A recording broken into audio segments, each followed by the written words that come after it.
Have you ever looked at yourself and quietly wondered, what happened to me? Not because one terrible thing happened, but because little by little, the person you used to recognize feels strangely distant. You still laugh. You still answer messages. You still wake up every morning. But something inside feels unfamiliar. Almost like you're acting out a version of yourself instead of living as yourself. And the unsettling part is, you can't explain exactly when it started. The strange truth is that this feeling doesn't usually mean you've lost yourself. It often means your mind has been protecting you in ways you never noticed. But when your life keeps moving, but your identity doesn't, most people imagine identity as something permanent, as if your personality is a fixed object sitting safely inside you. Psychology tells a different story. Your identity is not a statue. It's more like a conversation your brain constantly has with itself. Every experience, every relationship, every disappointment adds another sentence to that conversation. When life changes faster than your brain can process, that conversation becomes confusing.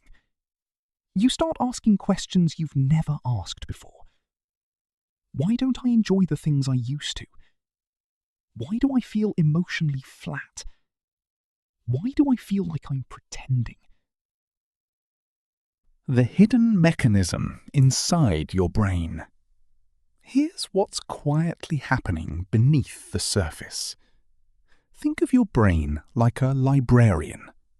Every experience gets stored according to one simple question. Does this help me survive?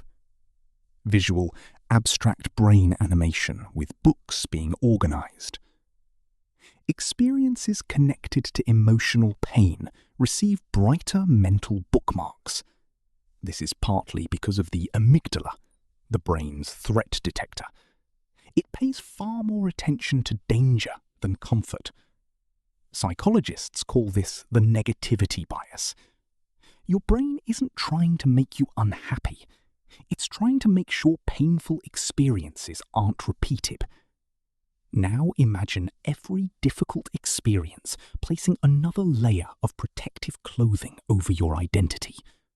One layer after criticism, another after betrayal. Separate survival from preference. Every day, ask yourself one quiet question. Am I doing this because I want to, or because I'm avoiding discomfort? Your brain often confuses familiarity with safety. Even unhappy routines become comforting, simply because they're predictable. Neuroscience calls this habit efficiency.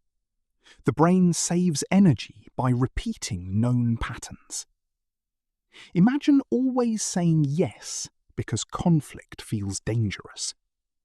The behavior feels automatic, but once you notice its purpose, it becomes a choice again.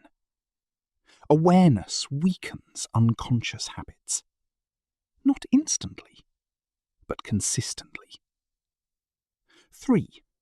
Give your brain new evidence. Your brain doesn't change through arguments. It changes through evidence. If you've believed you're socially awkward for years, one positive conversation won't erase that belief. But 10, 20, 30, begin creating a different prediction. The brain constantly updates its internal models using repeated experiences. That's called predictive learning. So instead of trying to believe something, bringing everything together. Here's the idea to remember. You are not a missing person. You are an archived version, waiting to be updated. Just a little more support. Your brain keeps creating temporary versions of you for different seasons of life. Some survive heartbreak. Some survive pressure. Some survive loneliness. None of them are your final identity. Identity isn't something you find once. It's something your brain quietly revises whenever you experience life with awareness instead of fear. Maybe that's why you don't feel like yourself anymore. Not because you've disappeared, but because you're standing between two versions of yourself. One that